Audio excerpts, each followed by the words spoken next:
All right, welcome back to the Onebar and Lupagus show. I'm Onebar with Lupagus. We're going to unfairly grade the Vikings draft because it's never fair. You got to wait 3 years. That's the rule of thumb. But it's too damn fun. So we're going to grade it. Let us know your grade down in the comments. We're also going to be doing a video later about the experts grade, how they feel about this Vikings draft class. But first, Lupagus, I got to ask you, what do you grade yourself right now? How are you feeling? Grade myself. I don't know. Maybe a D plus right now. I'd give you an A plus. Wow, Deserved thank A you. plus. It's been a fun weekend. Hit that sub button. Let's get to 15,000 subs. Would be greatly appreciated. Let's go one by one, and then we're just going to grade it as a whole. I have no idea what you're going to grade. I guess I do have a little bit of I have idea. 2 ways to go with this draft. So I'm actually going to give it 2 grades and combine them. But I'll start with Donovan Jackson. And to me, this is a very solid pick. You got yourself a 10-year starter here at left guard. Potentially, you can play left tackle. Very good tape in both those positions. The way the board fell, this was the way to go. And KOC and Kwesi, the entire offseason, have alluded to building up the trenches. They've done it in free agency, and they do it here in the draft. They finished the job by getting that left guard. So me, not a sexy pick, but very solid with Donovan Jackson. Yeah, I'll go to Tai Felton. Felton, Felton was ranked as Thor had him as 4th, 5th round pick. We get him at the butt end of round 3, which is pretty much round 4.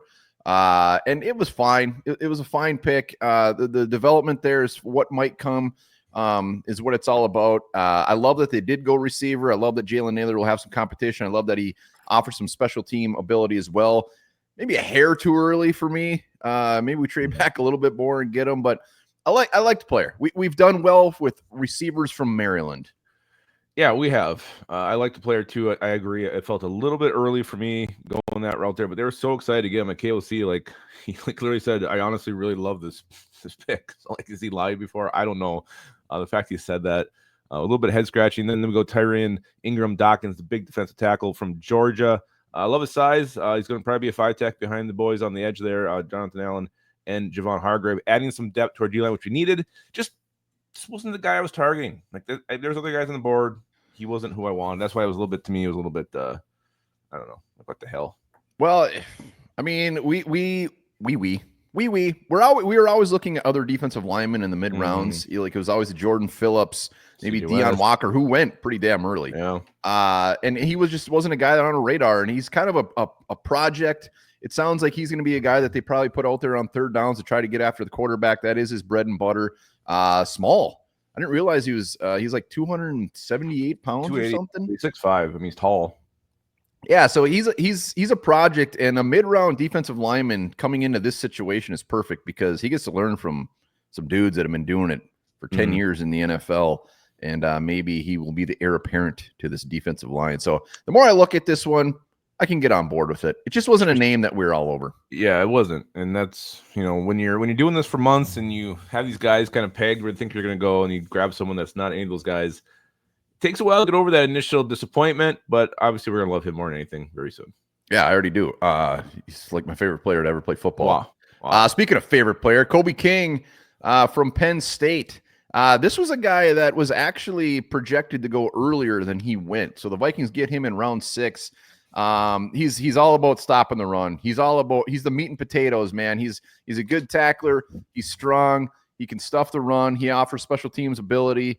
And will offer some depth at that middle linebacker position. Not very good against the pass. In coverage, he's definitely a liability, which what I said yesterday, I'm kind of surprised they went that route because that seems to be like Ivan Pace's issue, and now we bring in King, who's good against the run. So it'll be interesting to see where this guy lands on the depth chart.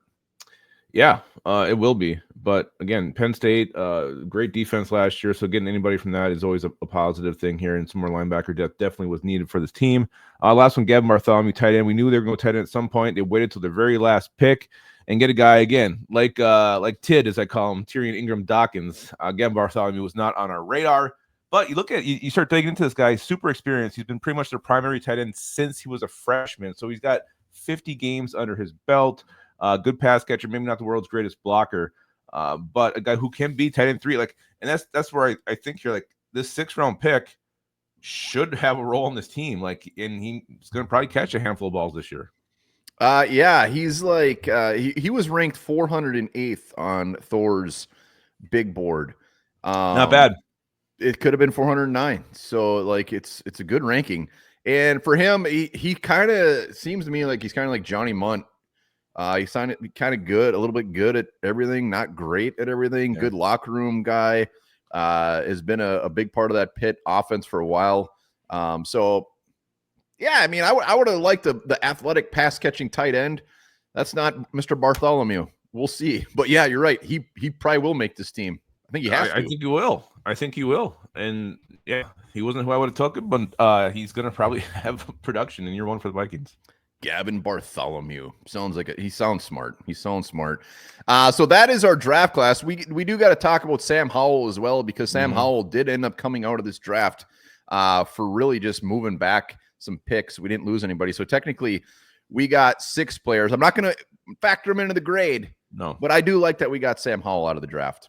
Yeah, which was great. Like, you had 4 picks. You're going to get 5 players. Obviously, they traded down again, but that would have been kind of fun to say. Took 4 picks and made it into 5 players. Wow, you're right. It is fun to say. It is. All right, so what's your grade here, Onebar? What's your grade on this draft class? I'm going to say this right out of the gate. If Donovan Jackson, if we would have just not even ended up with another player, I would have been happy with this draft class. So we get a lot of players that are going to come in. I look at this as they were just filling holes. They weren't like just, it doesn't seem like they're going for like the best player available on the board. It seems like they're really going for needs, because they hit pretty much everyone: wide receiver, defensive line, linebacker, tight end, guard, all the ones they were talking about. They didn't hit cornerback. They didn't hit safety, which was a little bit surprised on.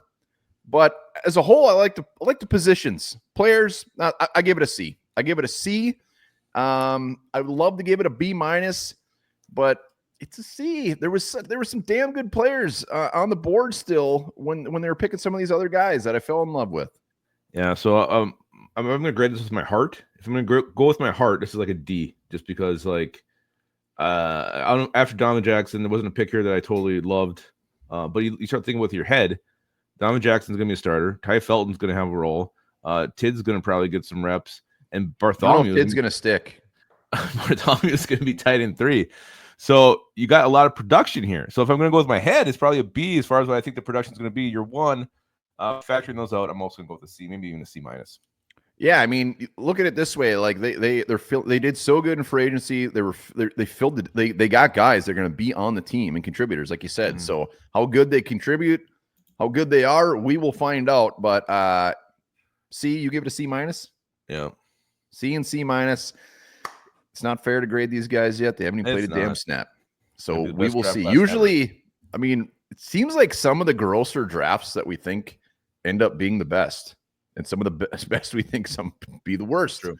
So let us know the grades down in the comments, and we'll be here very, very busy over the next couple days.